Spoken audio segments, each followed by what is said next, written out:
Special joint meeting, commission and budget committee meeting for Thursday, April 23rd to order. First thing we do is, please stand for the rise.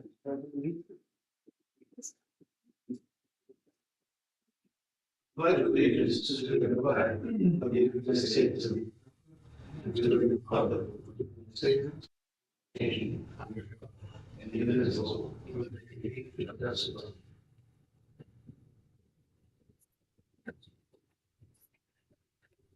And the next thing we do is open it up to public comment. Is there anybody here who would like to address the commission and the budget committee?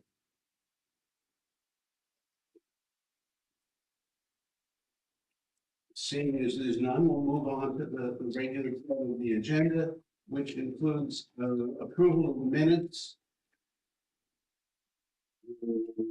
The minutes of the Joint Commission and Budget Committee meeting of March 31st, and minutes of the Joint Commission and Budget Committee meeting of April 3rd, 2026.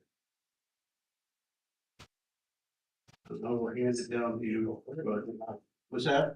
April 30. It's April 9th here. Oh, April 9th. That's just my reading. It's fine. Yeah. So these Okay, are ones we weren't able to vote, they just carried it.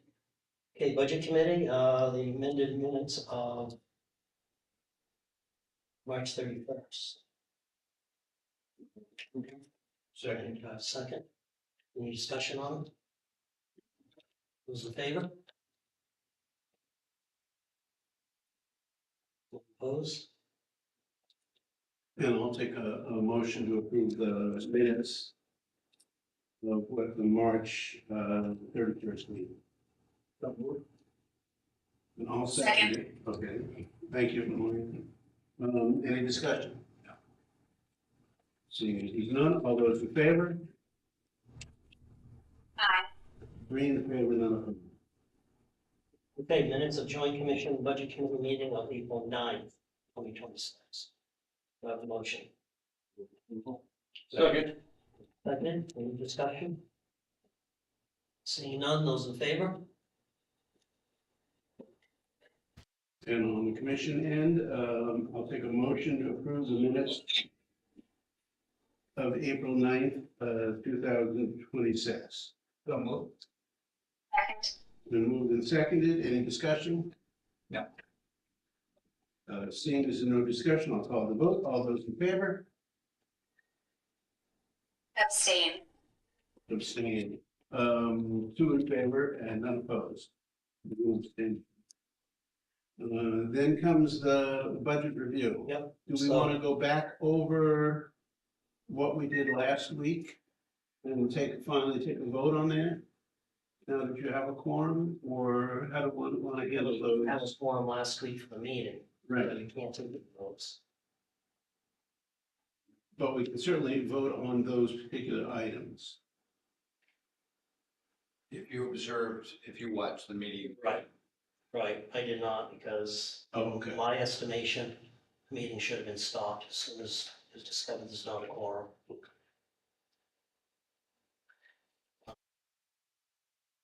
I feel we should ask them all back again. So I would still, the board. I disagree with that. Okay.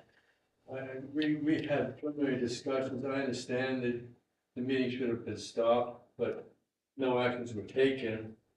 And then we just had general discussion, so I'm all in favor of moving forward, voting on the things that we had last week, rather than asking them to come back in again. How can we do that? Because again, it wasn't a quorum. And the No, other we thing have a I'm looking quorum. at is our charter. But we have a forum tonight, so we can take up those items that we did not vote on last week and vote on them tonight. Again, there were two of us that weren't watched it. No, I haven't watched. Have the information. You guys can abstain. You can abstain. We still have a quorum. You can abstain. It'll still be 3-0-2. Yeah, I have no problem with us continuing the meeting. We just became part of it. We just weren't Yeah. a board. So even if we had said we're not meeting, just stay here and listen to anyone. Can we vote on them on the 30th? So I was gonna say, let's put that on the 30th, On the agenda. the agenda. That would, then we'll have sense. We're gonna have them all come back in again? You folks feel. My, Just go by, I understand what you're saying. But that way I'm Just to give you the opportunity to watch the video. here. yeah. Yeah. You have no job? The video, I mean, Bill staying. That's fine. I have no objection to that. I can bring it that one. So we will hold them again on the 30th. Want to make sure we Yes. get ahead. Yes. Okay, for tonight, we're gonna jumble the agenda just a little bit, scheduling. We're gonna do airport security first. If it has an issue with that. Would anybody like to come forward and present this budget?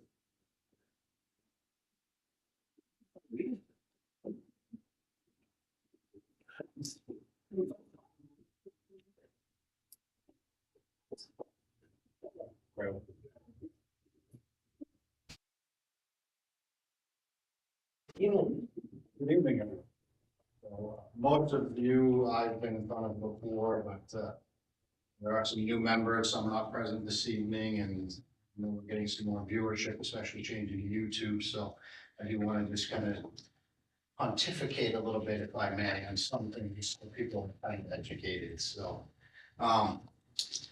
Sheriff's role is a very unique law enforcement role compared to other law enforcement positions.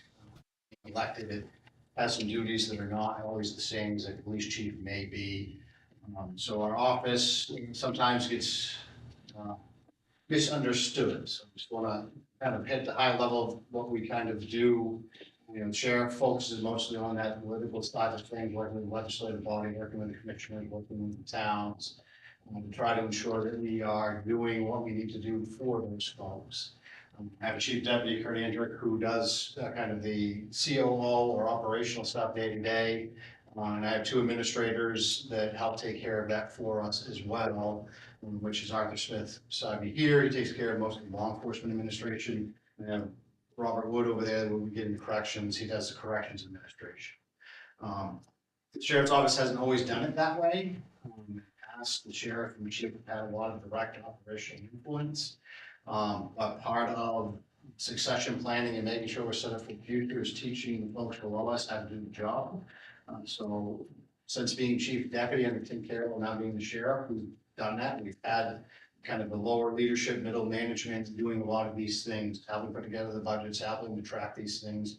And now in the last few years, coming before you folks to present the operational sides of the budget. So the plan for me to just kind of give you the high level of what I see, what I gave them for guidance, and then what they came to us to the table with based off of that information. So for airport security, there's not a lot.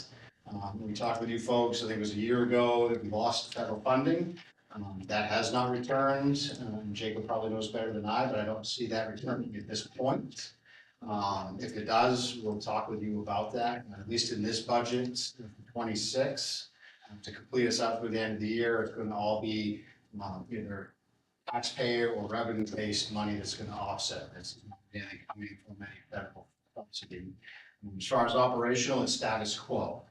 Just to kind of give you a reflection, if we had been here in October last year, the ask would have been 161,103. Because of some changes, some numbers that have been locked in, we're actually looking at 175,801. For you folks, this is going to be pages 34 to 35, it should be. So about 14,000 difference presenting it to you today than we would have last fall.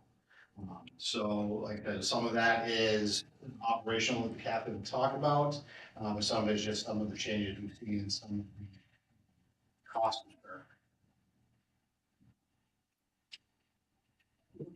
Good evening. So as the sheriff was trying to explain, a lot of this health benefits out of our control. Some of the high driver increases for the security deputies positions are The corrected amount of hourly differential, there's a slight increase in there. You'll see uniforms and equipment, one of the deputies is gonna need a new vest this year, they're on a 5-year cycle.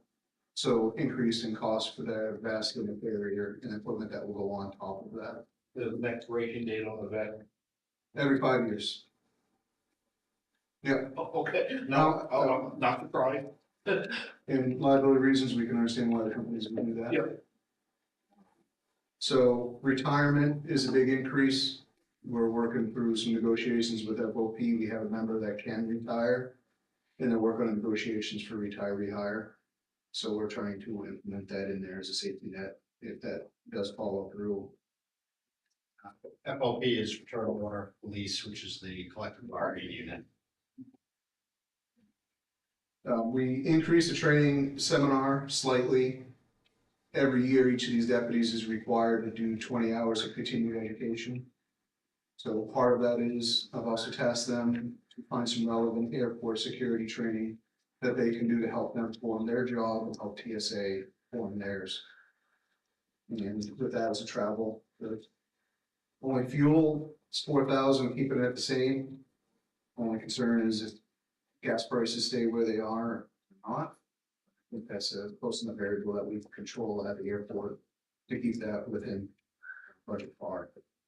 So, and the next driver is just computer licensing software. We're at that mark where IT has required us to update our software. And they're gonna get a new computer because that is outdated as well. It's just met its life cycle.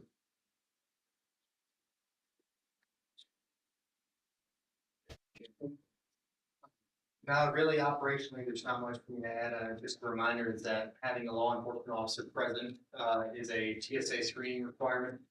So if we're gonna continue to have an air carrier operate out of our airport, it's a requirement that we have one. Anyone have any questions?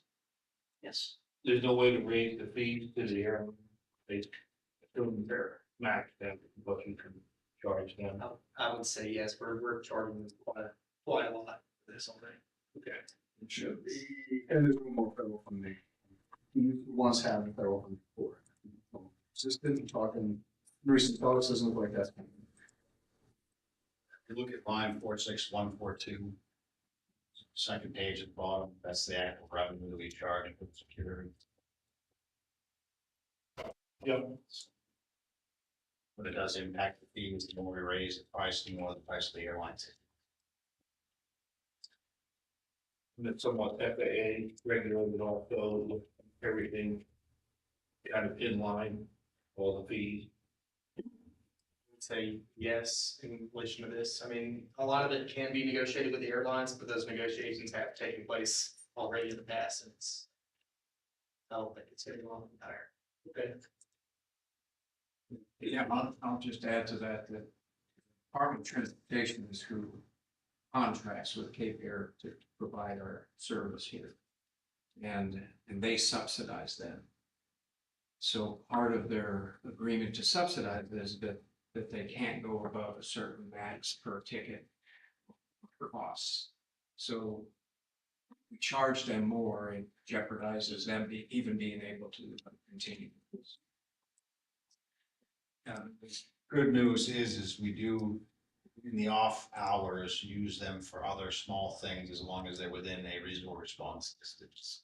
We used to not be able to do that. So we do a lot of administrative tasks with those two deputies in the off hours if there are no flights. So there is at least some return to the county taxpayer for that. Anyone else? I have a question. I keep coming back to overtime. I see overtime and everything going on. There's no way we can control that, keep it down at all. No, so a lot of it is summertime flights. They turn into 11-hour days instead of 10-hour days because of the flight pattern. Yep. And then they have fog layovers and everything else, vacation sick, so.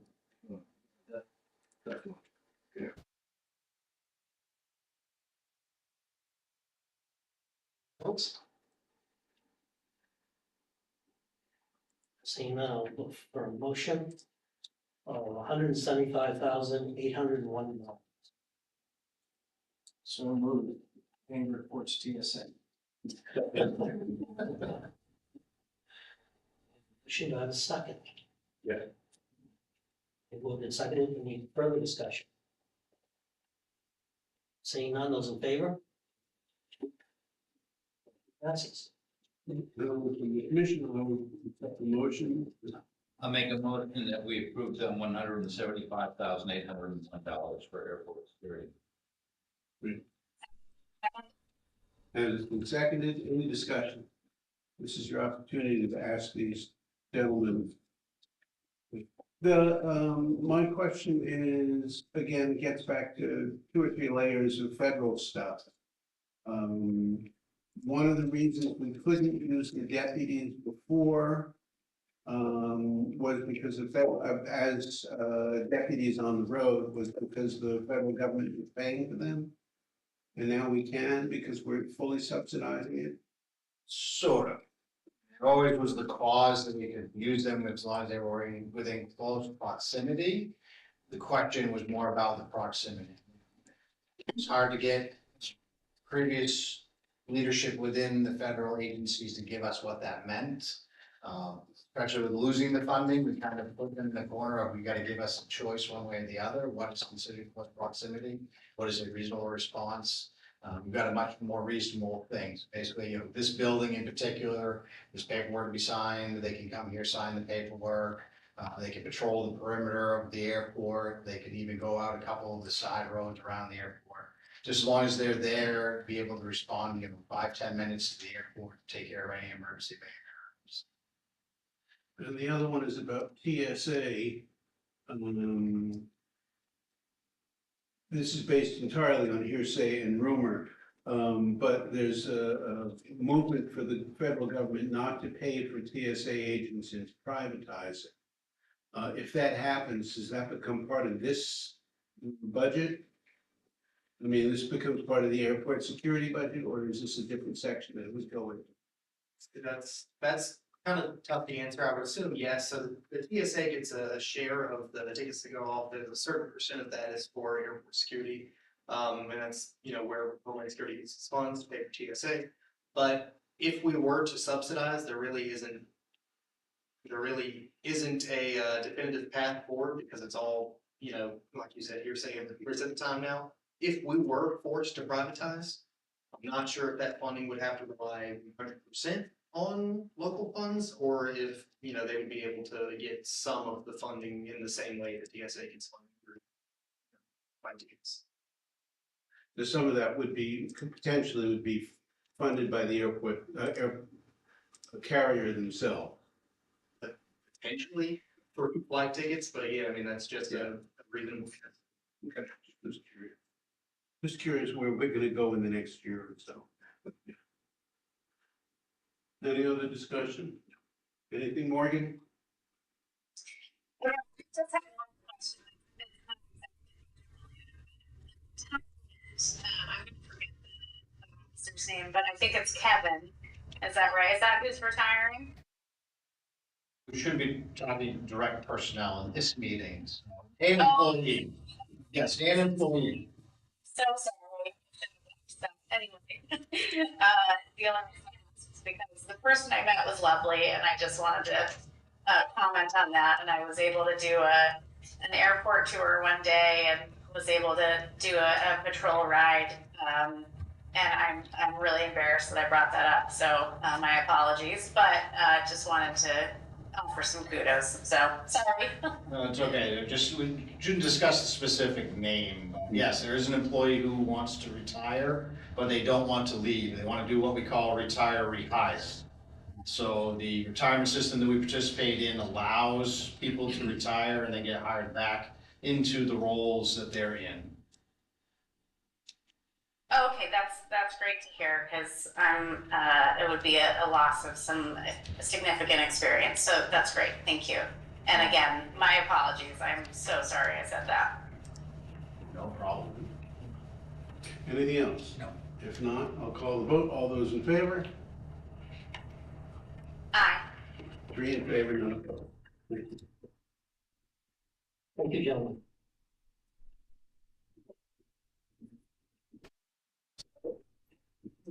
So next budget, so some of you may recall, we called this budget the control budget. That is not what it is.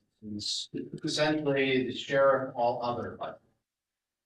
So for airport security and corrections in particular, the reason they're separate is because of either how they're funded or how any funding that goes to them has to remain. So basically, there can be co-mingling of their fund with the sheriff's budget.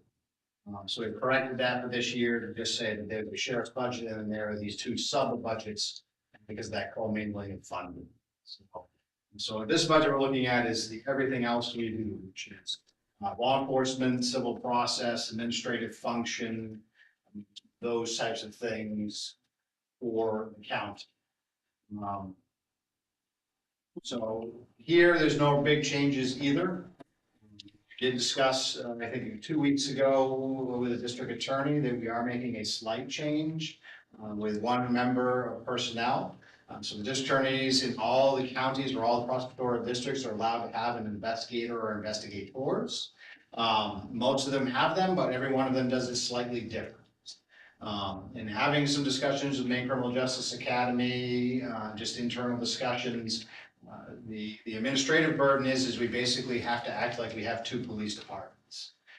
The academy requires the DA, by having their own investigator, to have to do all the same things that I, as the sheriff, have to do when it comes to managing and administering a law enforcement agency. So we've assessed that, determined that it's actually more efficient for us to collapse that position into the already existing law enforcement entity. It's a lot less burden, a lot less risk of making a mistake. And then we will, through an MOU, loan that person back out to the district attorney to do the work that the district attorney needs an investigator to do. So that's the big shift for us in this budget. There are some things that the captain will discuss operationally, but just to give you the picture, had we been here in the fall of last year, the budget we would have asked you for is 4.069 and change million. This budget is 4.187 and change.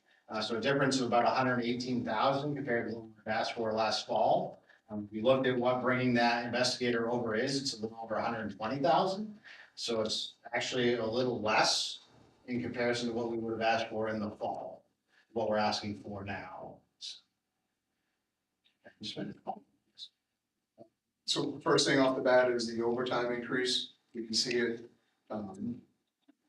Budgeting for a half a year, we're looking at 249 instead of the 130. Knowing what we generally spend in the previous years, that will just put us back on par where we're staying within our budgetary restraints.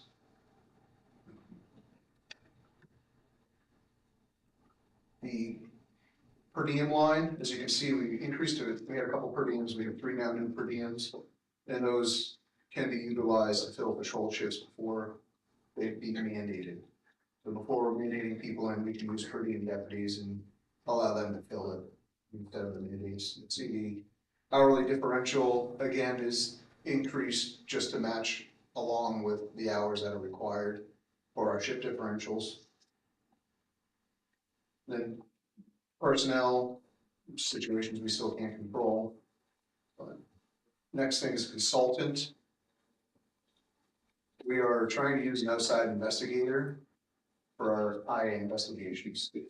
One is it takes away from that personal issue using our own detectives, having to interview somebody, and other agencies now are just too busy to allow that resource to be able to extend it. So it makes for a much cleaner, smoother investigation report to the chief deputy or I and the sheriff. The next largest, biggest increase, as you can see, would be the boat repairs and maintenance. We're going with 2 boats, winterization, dock lease. Rockland is thankfully great enough right now that they're not charged the dock lease fee of $3,000 a year, but that could change next year or the year after. So, and that includes winterization for both boats. So you figure probably gonna ask us 2 boats. One is a craft or vessel that's able to transit all the islands. Second vessel is actually basically just a small aluminum boat that is used to go between Vinyl Haven and North Haven and around those areas. You probably could get to Isle Ho without too much trouble from there, but definitely not in Matinicus. Where the second boat came from. We've had that for quite a while. Figured one back. You just had to use the boat recently for an incident on Vinyl Haven? A couple instances, we've had one in Vinyl Haven and one out on Isle Ho, Yeah. I believe. There we had to go out and remove an individual that was having some mental Yeah. difficulties. How long does it take your boat to get to the island? Oh, depends, weather, fog, seas, a bunch of different things. Vinyl Haven, we can be over there in about 30, 25 minutes on a good Tuesday. Yeah. Isle Cree Haven, it's a different beast out there with, once you get in open water, but a good response time probably would be about an hour and 15 minutes if you can really open it up. And you do the boat because you didn't have any dependable kind of way to get to the islands otherwise? Well, we've had some questions recently about the use of the boat and the necessity to have it. And we try to educate people. The Marine Patrol is not always available. They may have no one in the area, and the Coast Guard is not always available either. So the thought was to have our own dedicated boat back when it was approved in 2022.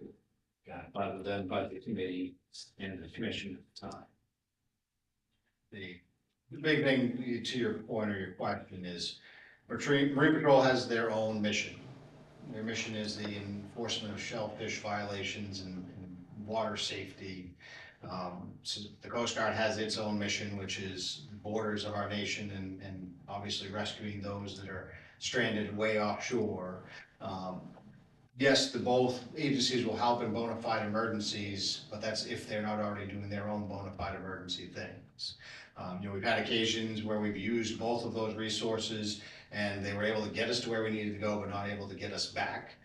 We've had times where they just could not take us to places and the places had to wait, in some cases, days before anybody could get there to respond. So, back to when we talked about the boat in general, back when we had the ARPA funding, that was the point. We needed our own dedicated service, but even those agencies said that it was good for us to have that boat because what happens when they don't? And obviously the Coast Guard isn't going to use us necessarily, but the Marine Patrol in particular did say that there are occasions where they may not have a boat, they have to take it out for service, they may still need to get somewhere and do things, and it gives them that contingency boat that we have to do that. So it's a force multiplier, additional resource for everybody. So, right. I'm glad, thank you for mentioning the ARPA funding. That boat didn't come out of, came out of our other pocket. Right. But it was all ARPA money to purchase that boat. Right. Yeah, no, that's perfect use of the ARPA funds. Auto repairs and maintenance, you'll see at 57,500. We had some deductibles last year and some upfitting replacements that we had to do to vehicles. So that's slightly higher than it normally should be, but we're trying to offset that cost with a known expenditure, so we're not cutting ourselves short in vehicle maintenance. Do you see that coming down next year? 100%. I do see it coming down. This year, I had projected it at 43 with increases of repairs and parts and everything and mechanic wages. But we added those and that came out to 57,500, so we were covered.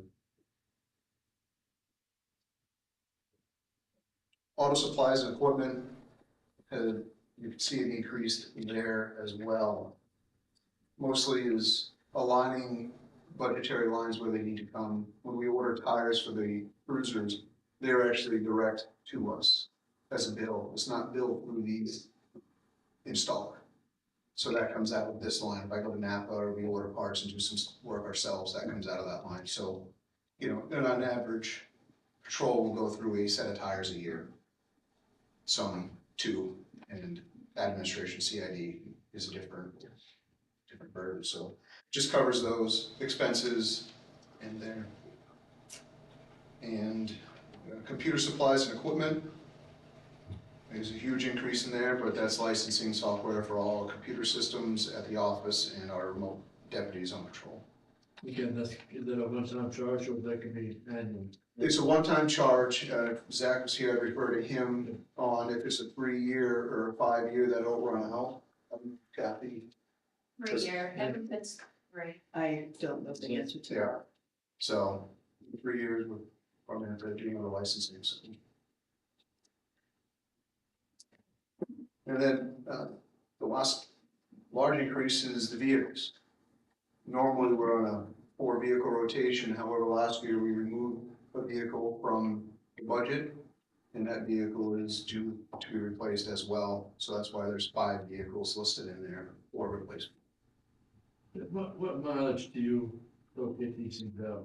So that varies by the deputy, but on average, it's over 100,000. So anywhere between 90 and 101. I know Thomas said we could keep our costs down a bit. When the vehicles hit about 85,000 miles, we got rid of it because we got a better resale value at that point, lower cost when I knew it. Is that something that the county could do as well? We could try looking into that. It would actually probably increase the amount we need to purchase on the rotation. But also, when we take a vehicle off the road and buy a new one, the vehicles we take off the road go into our spare fleet for a year, and they cycle out through that way. Okay. So we need a spare fleet for our cruisers breaking down Okay. and maintenance. So after they're on the road, they go for a year into the spare fleet. Okay. So they get more miles put on. We are also gonna be looking at, there is some fleet management systems out there now that certain corporations are managing it for you. To your point, they're helping you find that, as they call it, the sweet spot of when is it gonna be the most return on your poor investment. So we're looking at that as well, potentially going with a fleet management company. They won't necessarily do the purchase sale piece, but they'll at least help us track by providing digital information, and they can track the performance of the vehicle and tell us when to offload it. So with that, the offset of $12,000 is the vehicles that we will sell that are in our spare fleet that have really aged out. Is offset by 12,000. That's just an estimate that we're gonna get for them. We could get a little less, we could get a little bit more. Or, so that's the big driving increase there. Anyone have any questions?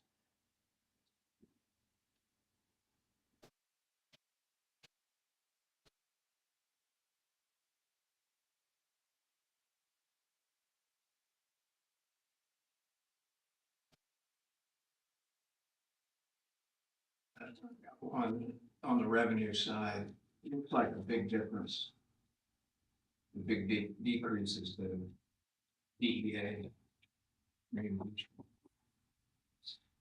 So that major drug enforcement agent that we have is 100% directly offset by them. So they reimburse us 100% of that employee's cost.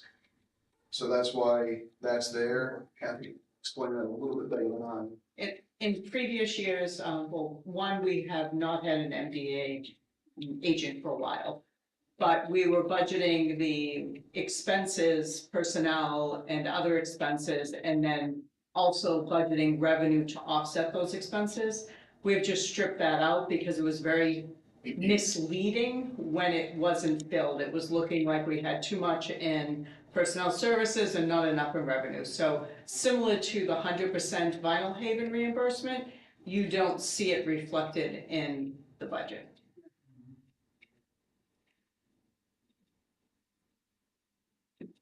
Anything else?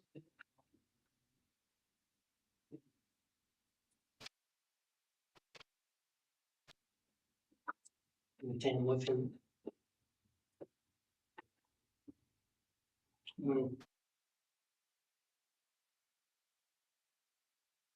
Second. Second. Any further discussion? Seeing none, those in favor? Passes. Bishop? I'll entertain a motion to, the sheriff's department is presented. I'll make a motion that we accept $4,987,931. And it's been seconded. Any discussion? any questions for the assembled uniforms at the end of the table? I'll ask one question. There's been a lot of, talk and news and stuff about different towns wanting more services from the sheriff's department. And there's no, request here for the addition of person.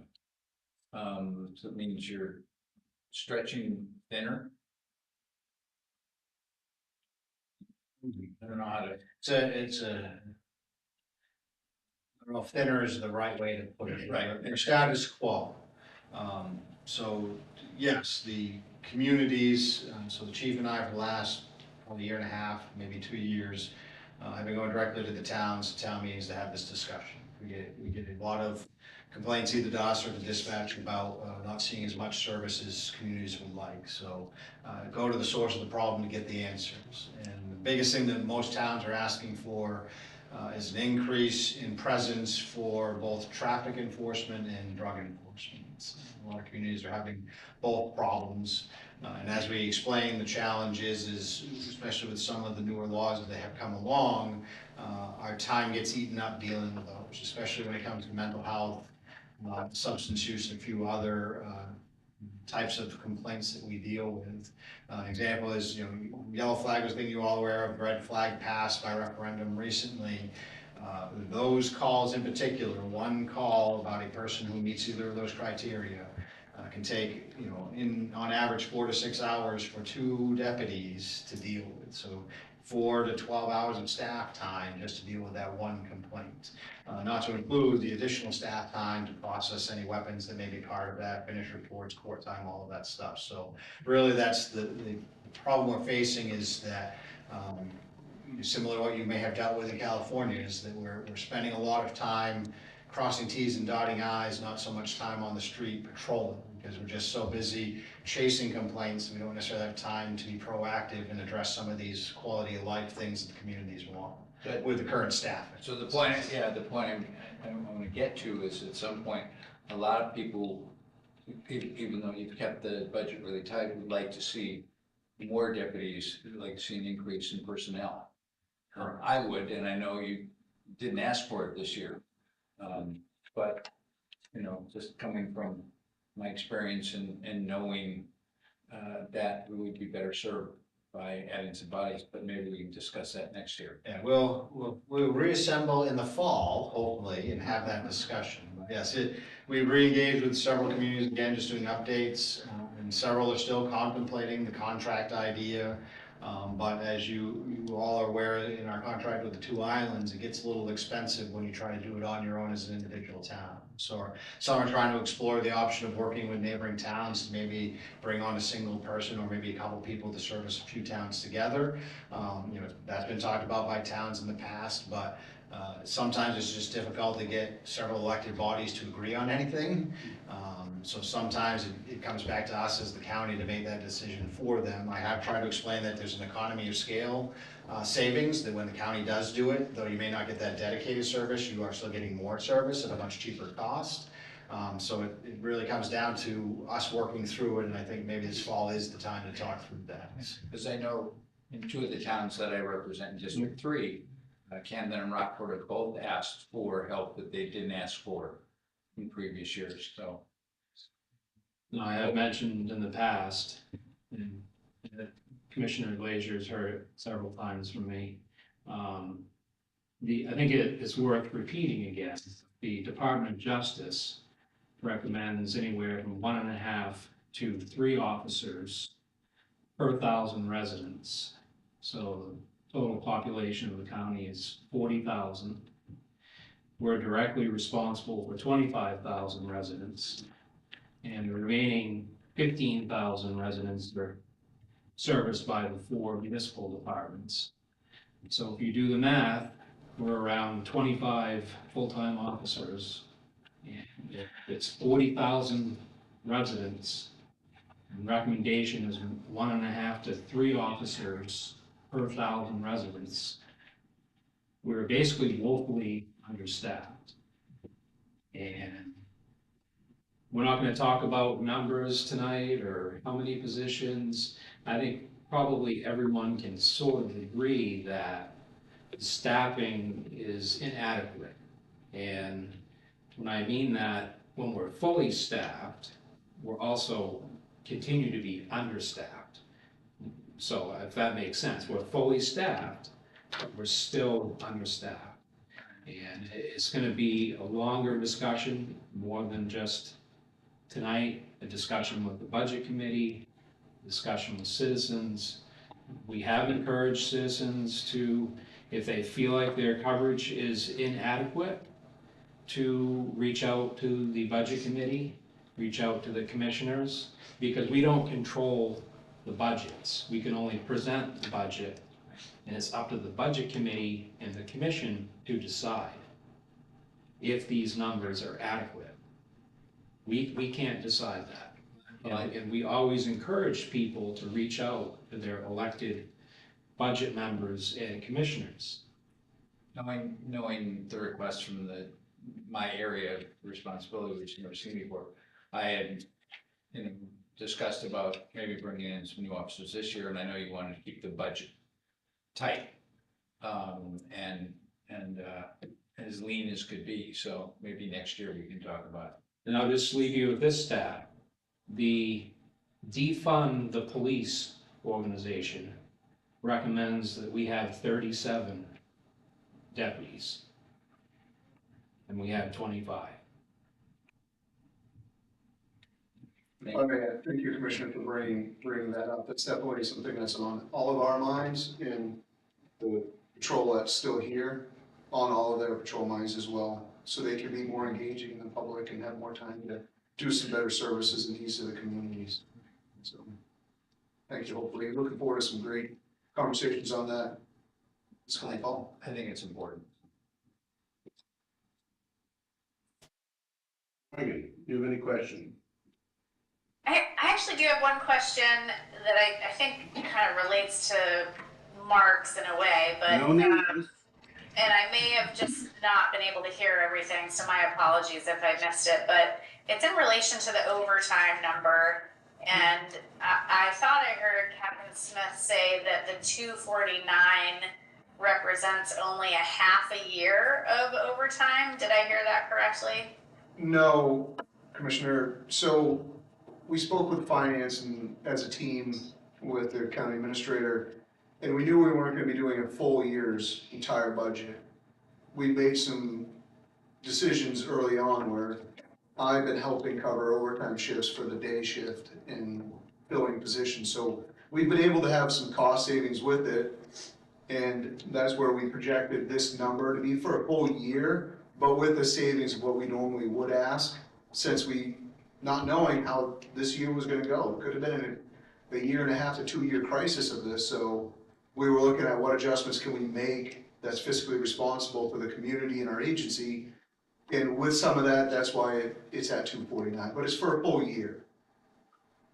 Okay, that's helpful, because I was comparing it to the actuals for 24 and 25, which were both, significantly higher. And, but that is a helpful explanation of why you were able to get that number down to the 249.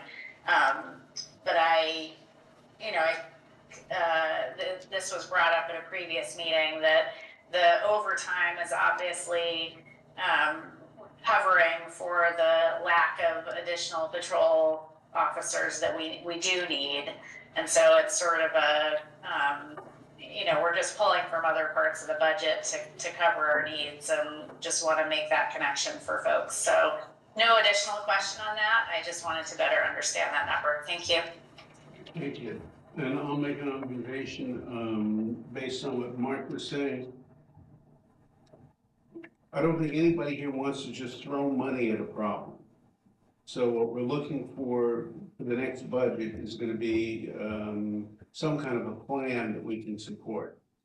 That does create policy, and whether it's through contracts or through just adding a couple of more, deputies, whatever you guys think is gonna be the best approach, we'd like to see what that's gonna be. And when it comes up, we'll probably Well, you know you have one vote in favor. No, and if I just may add on Commissioner Ryan's comment and Chief Deputy Hendricks, when we're fully staffed, we're not, we have 3 on at night. If the whole entire county, one calls out, someone has to fill that shift. So some of the municipalities have the same on at night as we do for the whole entire county. And they need, that shift needs to be filled. Yeah, one other thing I'll add is when Rockport and Camden asked for help in the sheriff's department, they're 2 towns that have their own police departments and they still needed help. So it's interesting that you're the buck stops in your desk. Don't exclude Thomaston and Rockland into that as well, so we are often called in Thomaston to help them when we're Yeah. traveling through. They're not my district, that's why. Well, if nothing further, then I'll call the vote. All those in favor? 3 in favor, none opposed. Thank you. And so before we lose Captain Smith, I think just to highlight capital stuff, and then it's important for you folks to see what is on the horizon. And we'll talk more in the fall about a lot of it, but if you look under your capital projects, the only thing we have airport security wise is the anticipation of looking at placing that vehicle. So we just put a lump sum in there, that's variable. Vehicles are raising price wise at about 5% a year is what we're told. And then outfitting them is generally about the same, so, that's a number for what we think the price will be to replace that vehicle at the airport at that time, but it could change. So I just want you to be aware of that coming up. Second page, I believe it's second page, at the bottom, boats. So one of the challenges with the current boat we have, great going across the water, but you've got to have a specific place to land it in order to then get off of it and do what you need to do. The other challenge we have is most of the islands we do have responsibility for that don't have contract deputies, have no transportation for us. So once we get there, it's the old LPC, as I call it, other personnel carrier, that's your shoes, to get you to and from, which may not be bad if it's just a dead body and you're helping to remove it. But what happens when it's a domestic with assault, you've got to arrest that person, then try to bring them back. There's just a lot of liability in some of these things that we've fortunately been able to get away with in the past. But there's going to be a point where we will have to do something. So this price tag is looking at a boat that's a landing craft that we would be able to put some kind of UTV type of vehicle on. It'll be a little slower, but at least it'll give us mobility once getting to those islands, especially for transporting arrested individuals. And I'll let Captain Smith talk about the other stuff. Yeah, and if I may add on the boat, we just met Chief Deputy and I with the National Park Service about one of the remote islands that has a national park out there, a mutual aid agreement with us on cooperating with them for emergencies that are out there, et cetera. Idaho, Sri Lanka, closer to Hancock than here. The landing craft and operations that Sheriff's talking about also has a passenger cab increase. Our cab right now can only carry 2 people. Third person, you're standing out in the weather. This time of year, probably enjoyable. Wintertime and whatnot, not so much, but on top of that, it's just the personnel, being able to bring fire, EMS, all their gear, equipment, land, and have operations on there instead of by shoe, or relying on a resident to give us a ride. Get an accident, liability, et cetera. They have the, pardon me, patrol area, that's more in line with this Paul's conversation about adding personnel. We can modify our patrol area in there to allow the additional personnel, making it more of a cubby style like this instead of individual workspaces. We already don't have enough individual workspaces for our deputies, as it is. I think more, it just makes this more uniform and user-friendly for everybody. So that's the discussion with Paul. Pistols and holsters of 36,975 in the capital plan. We are at our life expectancy of our duty pistols. On average, they're 7 to 10 years. We're at that expectancy of replacements. But on top of that, requires new holsters, lights, and if you haven't noticed, a lot of the police departments have optics on their pistols. We are the remaining agency in Knox County and the surrounding counties that I know that do not have a software system on our pistols. So it has that upgrade included in there, and with that is proper training for the use of this device. I've included that in there so the training line might increase with it, but it'd be overall within this parameters.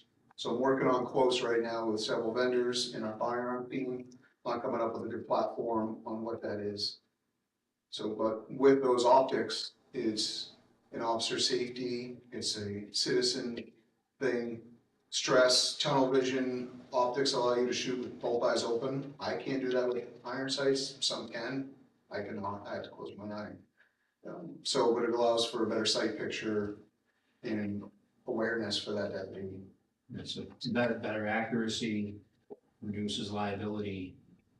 It's a win in a lot of areas. You could take a barely qualifying 42 round out of 50 person and they're 48 to 50 themselves. Where the dot is, it hits. So it's a huge thing. Sort of along the lines of the tasers and the body cameras. Body cameras have been really important, instrumental more in the jail setting and out on the road. We would often get weekly complaints from inmates against officers, and oftentimes those were false allegations, but once the corrections officers were wearing the body cameras on their checks, that reduced the false complaints almost to nothing, because every check was being reported. And that goes the same for out on the road. The body cameras are really, they come with a cost, but they do reduce liability, because to the extent that they can, they capture a large portion of the event when it's happening. And lastly is the islands. Their vehicle is gonna be due to be rotated out as well at some point here. They're 8 years old as it is right now. They don't necessarily have a lot of high mileage on them. They do because they came from the mainland out there, but they don't have a spare fleet to go ahead and pick from if it breaks down in the middle of the night. So they need that for themselves and the community out there, that it starts and goes and goes where they need it to. So that's on the capital, to start rotating that into our rotation at some point, more like along a administrative vehicle, 7-year general lifespan of it. Since they're out there, not a lot high mileage, we can expand that, we believe, so. Any questions on that capital or the future capital? More in the fall. It's more in the fall. Thank you. Right, so corrections. At the bottom line up front, it shows -1%. But there's a lot to this that got us to that number that we need to explain by.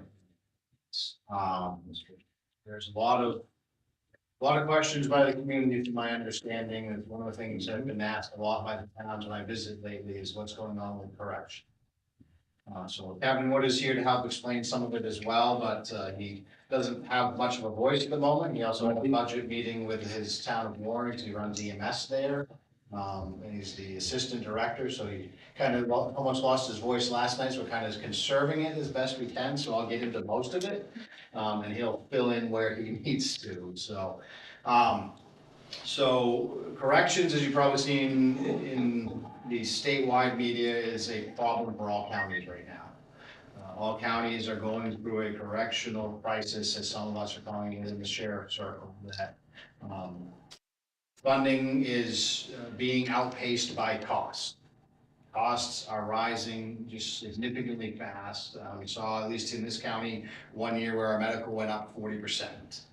Just in 1 year, just because of various drivers such as national best standards and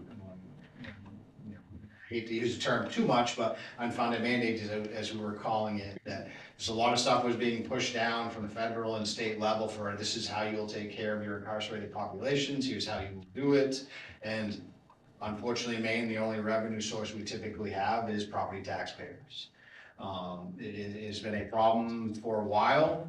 This county in particular, we've gone over our what's called corrections cap. So those that are not familiar, the state put in place many, many years ago. They also did some stuff with property tax at the local level. That no longer exists, but they never changed this law. So the counties still technically have to follow a corrections cap. You know, what we've done the last few years up until this situation is got your approval, meaning the budget committee and the commissioners, to go over that cap. You know, it's been tough because just nobody's fault, but our jail is designed in a very poor way. We are very staff dependent. We require a minimum of 7 people on the floor at any time by standards. And we can only supervise up to 70 people with those 7 people. When you look at what our per bed cost prior to this situation, this budget we're presenting to you, our daily cost per bed was approximately $240 to $260 per day per bed, those 70 beds. The national average is about $160. So we were about $100 more just because of the design of our facility, which is called an indirect style. It's designed with mini pods, but you still have to basically walk a hallway and check bodies, and that's very staff intensive. So that's what drove that cost. The diamond in the rough here, or whatever you want to call it, the good feeling is, even though we didn't have a quorum in October of last year, it forced us to really assess correction. Because the cost, had we assembled in October of last year, would have been $6.995 million, is what the ask is going to be on October 9th of last year. Just because of how staff dependent our building is. We had a staff of 40, and even that was still driving overtime. If you look at some of those things, overtime was a huge expense for us because we were at minimum staff and minimum we were fully staffed. Fortunately, you know, I know some don't feel this way, but fortunately a quorum could not be made at the budget committee. It forced us to take a hard look at, now you only have last year's money to try to operate. So with help of finance, help of the administrator, help with our county partners, because we've been in a partnership with Waldo, Lincoln, and SAG for several years under what we call the District 6 Corrections Collaborative. Excuse me, the District 6 Corrections Collaborative, where we were trying to find more efficient ways, because this is not a new problem. We knew this problem was coming. How can we better serve the population? How can we find economies of scale? How can we make this situation better for us? Lincoln and SAG in particular, they have a joint facility. They kind of been doing it for about 20 years, so they have, you know, some lessons learned experiences, and we were trying to tap into those in the last few years and figure that out. Because of those great relationships, when this happened, we immediately reached out to all the partners and said, look, we are in tough times. What can you do to help? And they came to the table and said, look, we can come into a partnership agreement with you. We call it a contract because it has to be a contract, but they weren't going to treat us like they had it with other counties. Other counties just have boarding agreements. 40 inmates, then you pay for 40 inmates. You know, 20 inmates, you pay for 20 inmates anymore, you pay more, you pay less, whatever. It's a more business transaction relationship. For us, what they said is, we'll basically give you a flat cost price. We will come up with a number. You've been a good partner to us over the several years. We'll want to be a good partner to you. We'll give you a flat price, at least for this year, to if you got 10 inmates or if you got 80 inmates, we don't care. Here's your price. We're not going to charge you more or less because of that, and we'll provide you full service for that thing.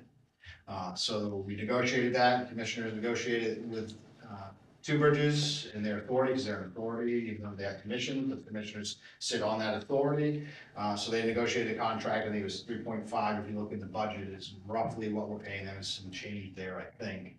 But that is full service. They do it all. The only thing we have to do is our own transportation and our own medical that is not part of being in the facility. And those are built into this. And like I said, Captain Wood can get into those with you here shortly. That's how we got to where we're at. So we then took that number and said, what can we do as a facility if we pay this contract? And then we started taking that hard look inside. We had to work with the Department of Corrections. How do we reorganize? How can we still run? What can we still run with the money we have left over? We ended up in being what's called a 72-hour hold facility. So what that means is anybody who is brought to us, whether it's a street arrest, a warrant, any kind of reason to be brought into incarceration, we can hold them in our facility for up to 72 hours. That has not been the case, and just I'm kind of going on the side, but because of the good partnership we've had with Two Bridges, especially because we no longer have medical at our facility, if it's anybody that comes in who has a medical need, Two Bridges is taking them almost immediately. So those folks typically are spending maybe an hour or two just to be processed, and then they're put on a transport to Two Bridges almost within a few hours. So what we ended up with is approximately 19 staff members. The majority are still security staff, so we still have to have supervision. And then there are 2 officers on the floor with that supervisor managing the intake and release of all of the people that come to us and from us. We also maintain transportation. However, we're not asking for an increase here, we're still assessing it. But transport has been a little bit of a challenge just because there's more of it. It's working for now, but when we hit the fall, we may talk to you about a different plan. But we still are waiting to see a lot of trends. And we're not seeing those trends that we had expected to see, which we'll explain in just a minute. The other part is we wanted to keep as much staff as possible. There was some controversy around us trying to get rid of staff, trying to shut down. That was not the case at all. We were trying to save as many as we could. We actually had to cut several contracts with other vendors in order to keep as many staff as we could. So we are also now doing all of our own pretrial populations. We're doing our own community confinement supervision. All of that is done with our own staff, which I know has been asked by this committee in the past, is the diversion deputy. A lot of those tasks got put on the diversion deputy. And again, another place that we're seeing a little bit of an increase in load, but we may not necessarily need a sworn person to help. Maybe a civilian, or we may be able to contract with pretrial again at some point. We're still assessing that. Just trying to think of what else we absorbed as a result of that. We still were able to keep most of our grants, which was good. We don't have a lot, but we do have some around substance use, medicated assisted treatment, other things that we were able to shift that funding to Two Bridges to help offset some of those outpatient costs, as we call them, because we are still responsible for those medical expenses for anybody that's incarcerated.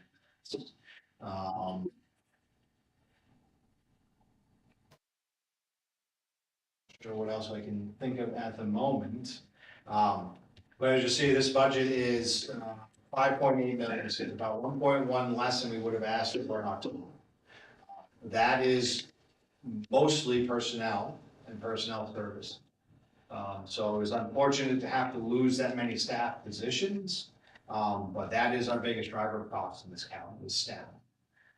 So with that, there's also been kind of a bone of contention in the community as we lost all these people. Yes, we did lose those positions, but nobody, other than probably one person, so officially there was only one that was laid off. But that employee also found work within a week of being laid off. They actually were already in the hiring process, they just hadn't been hired when we finally got to the point to have to lay them off.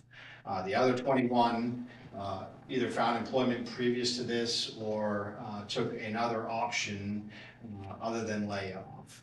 Just because some folks were close to retirement, some folks had some medical concerns, some other ways for them to move on and not be laid off. So that's where most of that savings has come from. We also have a study that has just come in to myself, the administrator, and Captain Wood from a company called SMRT. So one of the things we did as part of the District 6 Collaborative was to have an assessment of all of our facilities done and how can we be better together. So that report has come in. We'll be sharing with the commission shortly. Once we're able to digest it, get that executive summary done for them, they will then basically take it into consideration, make it a public document, and we'll share that with you folks as well to show you what here has driven a lot of the things we're trying to do today and what we'll talk about in the fall that we need to do for the future, so. Where do you see us next year?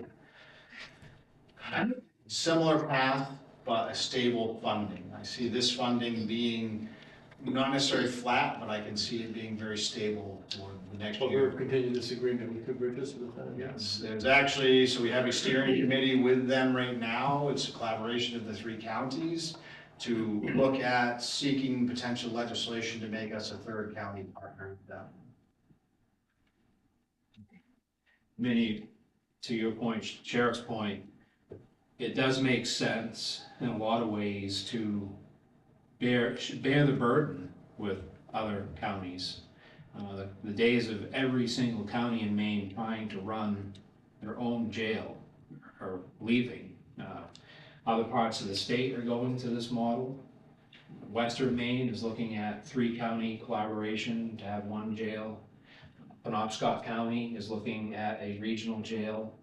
That's the whole trend of the state. And the positive things are, to the sheriff's point, Two Bridges Jail has already been doing this for 20 years. So they've already been sharing resources. There could be potential significant cost savings if we were to enter into more agreements, if you will, with other counties. Not every county would have to have their own healthcare. Possibly all 3 counties could have 1 healthcare contract. And that could be a significant savings.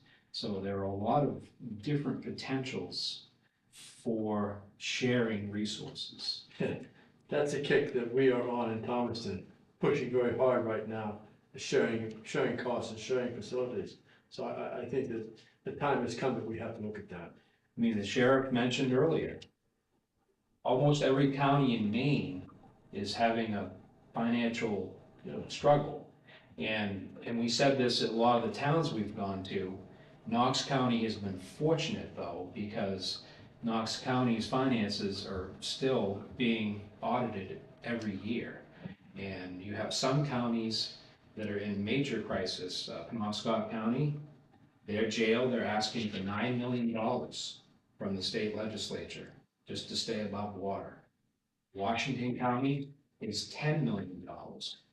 They're asking the state legislature to even maintain county functions. So in comparison, Knox County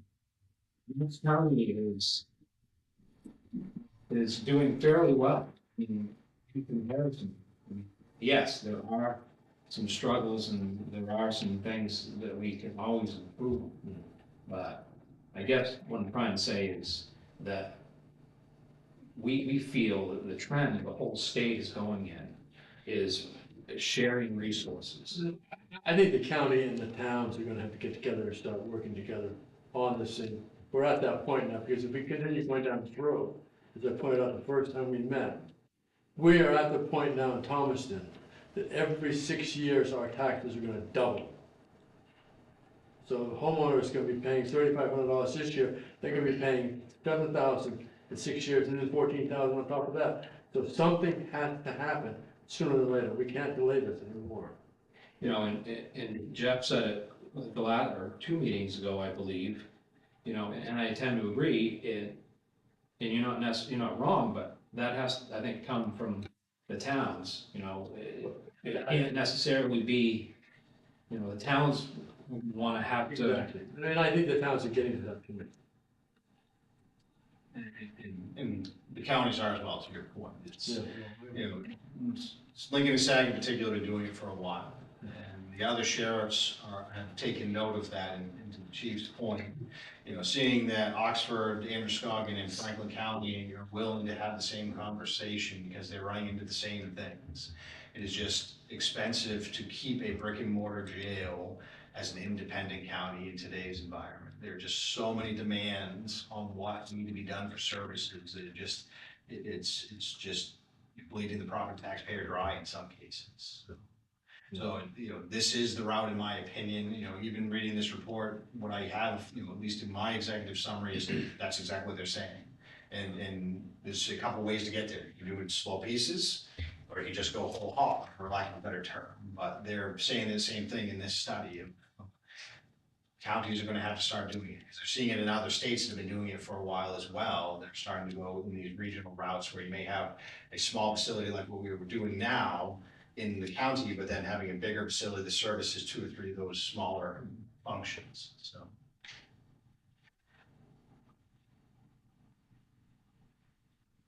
Anyone else?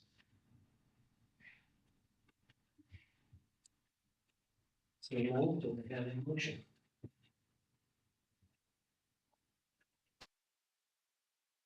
Approve $5,187,638.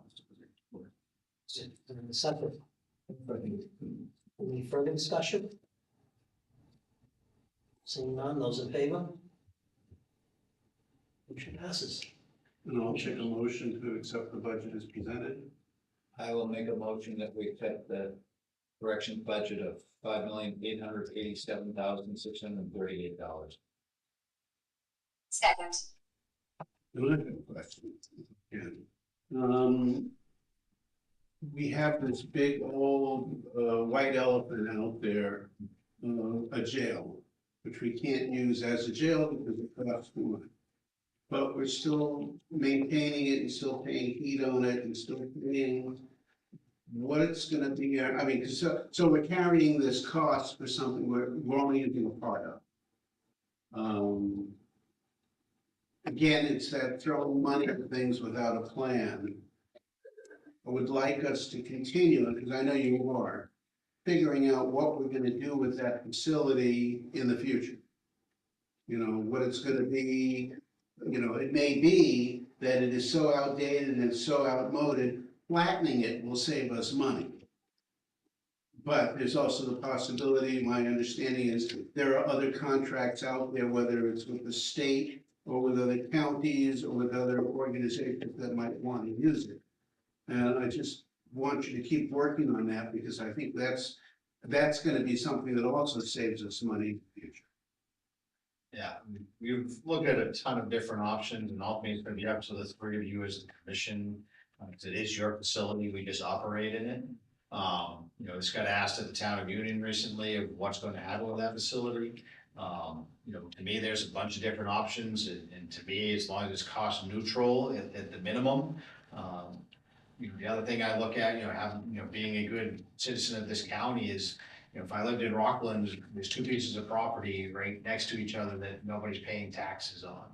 If we were able to turn one into office space and put the other back on the tax roll for the city, that may be helpful.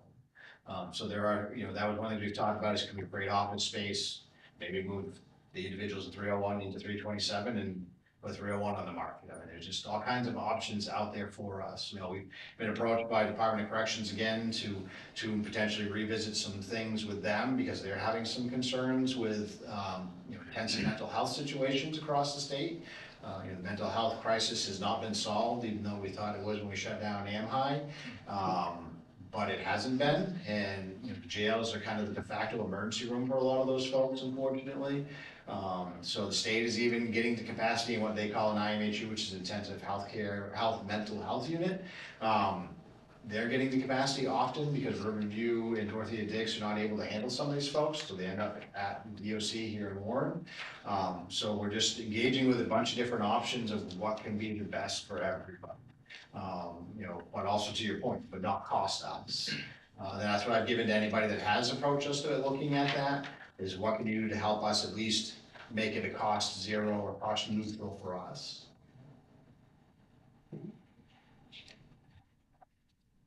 Good. Any other discussion? Morgan? No, I'm all set. I will just say a thank you to the folks in the Sheriff's Department and Captain Wood. And, this was a challenging process over the last, I don't even know, not even a year. to get to this point with the jail, and I feel like the sheriff's department has done great work to get us here, and I appreciate it. And also, kudos to Two Bridges as well. They've been a great partner so far, and I hope we get to continue to partner with them. That's all. And I'll just add, to the extent that we can, during that process, we really did think of all the employees all the way through that process. It was a very slow, deliberate process. We tried to maintain communications with the employees to the extent that we were legally able to. And I know there's some large companies that would just mail someone a letter in their box and, you know, you're done next week. And that was far from what happened. It was a very slow and deliberate process. And the employees were really, they were thought about the whole process. I'll add to that, just, I talked to a county commissioner from Saginaw today, who is involved with the jail at Two Bridges, and he's really quite pleased with the quality of the employees that wound up moving over to Two Bridges from Knox County. So we had good employees, and it's a good thing we found places for them. I think about the budget committees and commissioners around the state and how many of them have the pleasure of looking at a corrections budget that is -1 with the budget line. You're not gonna find one. That remarkable when you first brought the plan to us, and it was like, wow, thinking out of the box. So thank you. Oh, Captain Wood. I'm here to steer the ship, if you will. Like, he did a lot of work to get us here. Yes. If there's nothing else, I'll accept the motion, I'll call the vote. All those in favor? 3 in favor, none opposed. May, or debt service, just capital stuff real quick. This is, if you look on page 2, I believe it's page 2. All right, so it starts on page 1 at the very bottom. A lot of the maintenance stuff, again, we're putting it off. What we can, we're fixing what we can with the existing budget and keep it running, because we don't know what's gonna happen next, so there's mothballing. But there are expenses that we will have to, look at as we talk in the fall, just to keep things going so that the place does not inadvertently start falling apart. So if you look, there'd be about 1.2 million, I'm sorry, yeah, 1.2 million that we'll be looking at in capital expenses next year. So just want to be prepared for that for the fall when we have the discussion. These are, again, the same recommendations that are coming out of this report, which is ironic. So it tells me that Captain Wood is very much a master of his craft, because his numbers are very similar to what came out of the report. So just be prepared that we'll be talking about what those capital expenses are. If we do keep the facility, what we'll have to do moving forward. So should be tabbed as capital project or capital plan, maybe, for those of you still searching.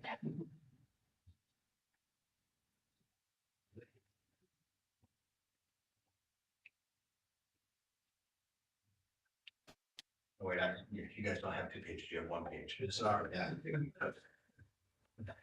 I didn't bring my glasses, I went with bigger print. So like I said, it's gonna be lighting, floors, I mean, these are all just standard things. The big thing is, we always keep talking about is HVAC. Our in-ground tank, we have fuel oil, which is not cheap right now, but LP is not much cheaper at the moment either. But this is basically converting everything or most everything over to LP, and getting rid of our in-ground tank, because at any moment the state could say you're done with your in-ground tank and you've got to spend the money on something anyway. So that's gonna be the biggest cost, is just looking at that conversion over to LP. Good news is our vendor for HVAC has already set the stage for a lot of this stuff with their last projects. This is just basically equipment and labor to make the integration work. So.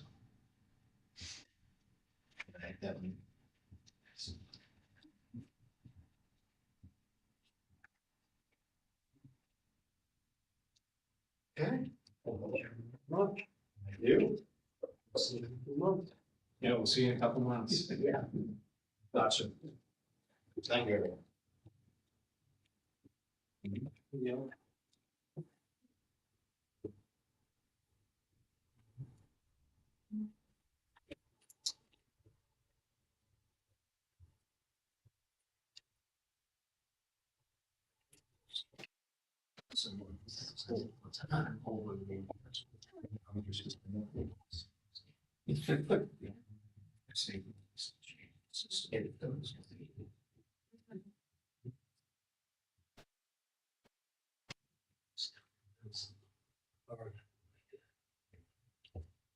Debt service.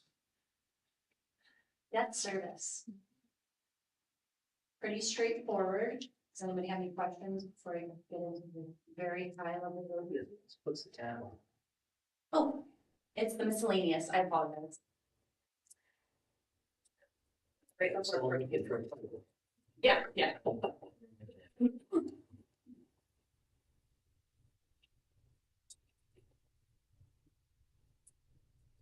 So the debt service includes a bond and our TAN interest. So that's the tax anticipation notice. The bond is just a continuation, looks like it slightly went down. And then the TAN interest, excuse me. Over past years, we've budgeted under what the actual is. A lot of that's driven by, we have way less cash flow now. We've utilized all of our designated funds. We have higher interest rate, and as our budget grows, that grows. So that's the reason for that increase. Question's pretty straightforward. Here you have 10, it's 35,000, but but you divide it out in. By fund. So it's, And it's based on when we have to pay back our interest, it's based on what our expenses are at that snapshot in time, and it's allocated across the funds that way.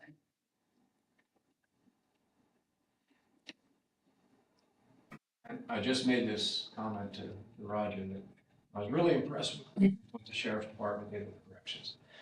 Because the reality is the only way you're gonna see any significant savings in any of these operations is to change the system, the process. If you keep continuing what you're doing, you're gonna see everything double within 6 or 7 years. So changing processes. And this isn't a huge amount, but South Thomaston used to carry a PAN every year because we did a January to December fiscal year. And of course, we met in March to approve a budget that started in January to get paid in October. And so practically the whole year we were running off of surplus or reserve accounts for the cash flow. You're doing the same thing, and you don't see the money coming in until October.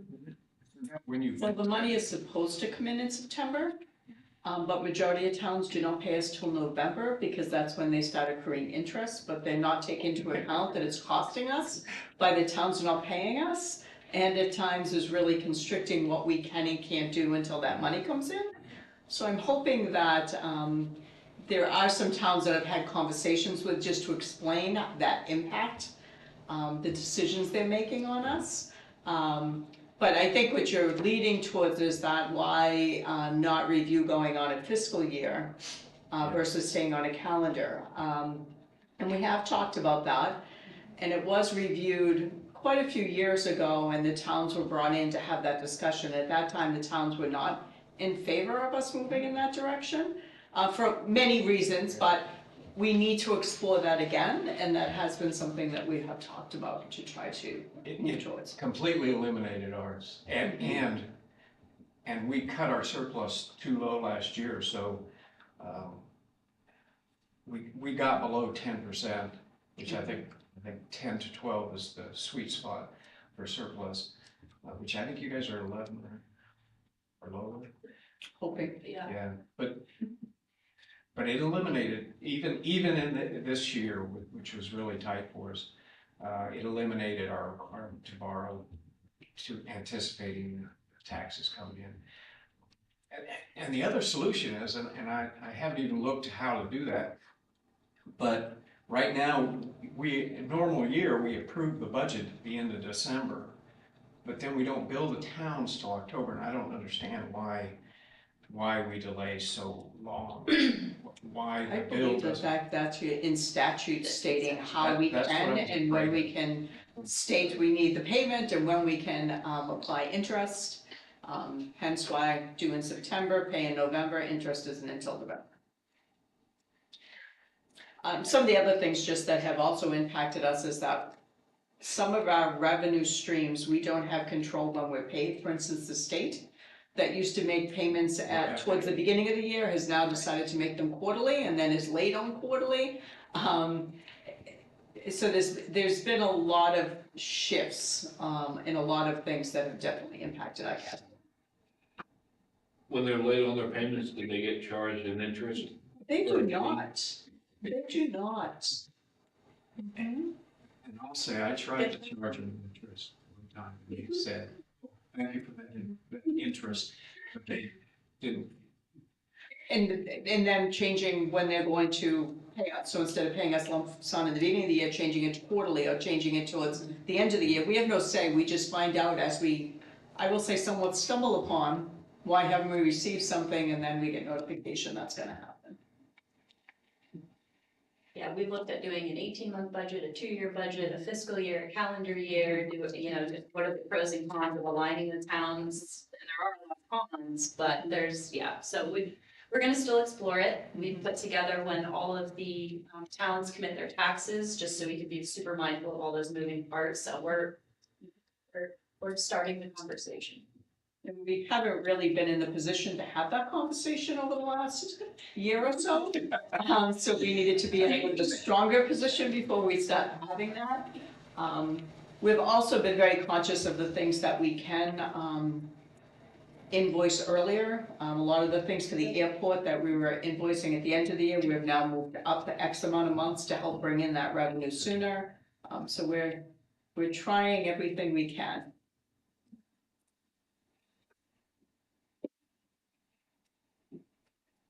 I'll make a motion to approve the Second. 7.1. Moved and seconded, further discussion? Seeing none, those in favor? Motion passes. You accept the motion to accept the debt service? I'll make a motion, we accept the debt service of $207,425. Seconded, any discussion? Seeing as being none, all those in favor? Aye. 3 in favor, no opposed.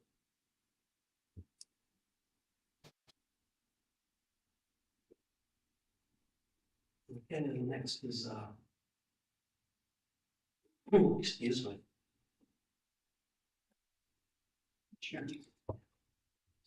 Insurance. Okay, these other ones, we're gonna wait on them, correct? Restorative justice and Mikos. Yeah. McCog and so on.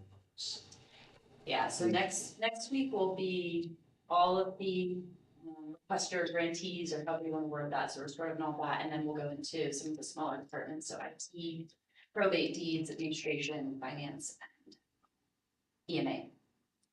And then we'll see where we end up after that meeting. Do you not want to do insurance? Normally that's done with the debt service because it is a separate amount. Sure, I did not prepare for it, but so on the same miscellaneous page or tab, there is an insurance line.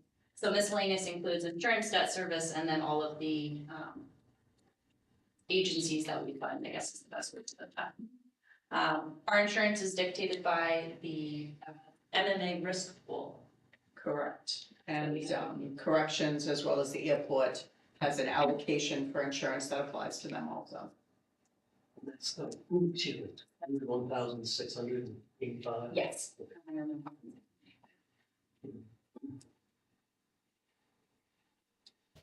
Questions on this, from anyone? Real quick, did we have an increase in what we insure? Did we have an increase in facilities? So it's just the cost, and this is the self-insured insurance. Not quite, it's not MMA, it's through the. Yeah. Commissioners. Yeah, CCA. Yeah. Thank you. One of the things that's been driving up the cost of insurance, and it is reflected in the police, the sheriff's department, is more and more sheriff's deputies across the state are getting into simple car accidents, backing into things, sideswiping vehicles, hitting deer.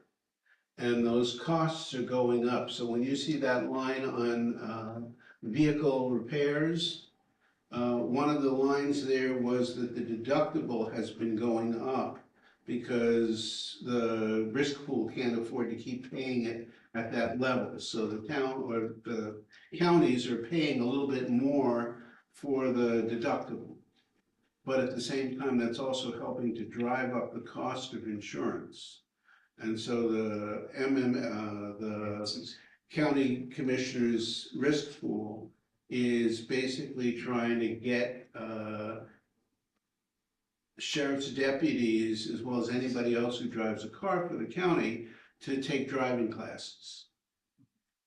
And is offering free classes, safety driving. So that's one of the drivers still. We also do the safety award each year, so the least amount of accidents get a certain amount of money, and I think they do the top 3 or 5 as an incentive to stay safe. And I believe all 16 counties are insured with the risk pool at this time. I think a few have branched out to see other options, and at first it's, Right. cost effective, and then the next year or the next couple of years, it rises way too quickly and they have to go back with the And risk. there is another driver to that insurance increasing, which is cybersecurity of one sort or another, that there have been a number of cases where counties have lost access to all of their information because of cybercrime, but have had to pay to get it back out. So some of that is hopefully where our IT people come in and save us, so that when you see increased security, it's to avoid those costs.